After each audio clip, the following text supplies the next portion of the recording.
बिस्मिल्लाहिर्रहमानिर्रहीम। अस्सलाम वालेकुम मोहतरम नाज़रीन। हज़रत उमर की बहादुरी का वाक़या। हज़रत उमर रज़ियल्लाहु ताला अन्हु की बहादुरी से कौन नावाकिफ़ होगा। सारी दुनिया उनकी शुजाअत व दिलीवरी का एतराफ़ करती है। शुरू इस्लाम में मुसलमान काबे के पास नमाज नहीं पढ़ सकते थे, लेकिन उमर फारूक रज़ियल्लाहु ताला अन्हु के इस्लाम लाते ही मुसलमान खाना काबा में खुल्लम खुल्ला नमाज पढ़ने लगे। हज़रत अली फरमाते हैं कि मेरे इल्म के मुताबिक हर एक ने हिजरत छुपकर की, लेकिन हज़रत उमर ने अलल ऐलान हिजरत की।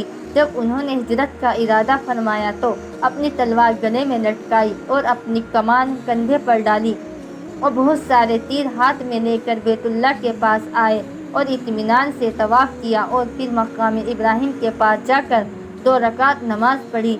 फिर मुशरिकीन की एक टोली में गए और फरमाया कि जो ये चाहता हो कि उसकी माँ उसके मरने पर रोए और उसकी औलाद यतीम हो जाए और उसकी बीवी बेवा हो जाए, वह मक्का से बाहर आकर मेरा मुकाबला करे। इसके बाद आप सल्लल्लाहु अलैहि वसल्लम ने हिजरत की, मगर कोई भी आप सल्लल्लाहु अलैहि वसल्लम का पीछा करने की हिम्मत न कर सका। हज़रत अब्दुल्ला इब्ने मसऊद फरमाते हैं कि उमर का इस्लाम लाना मुसलमानों की फतेह थी, और उनकी हिजरत मुसलमानों की मदद थी और उनकी खिलाफत रहमत थी।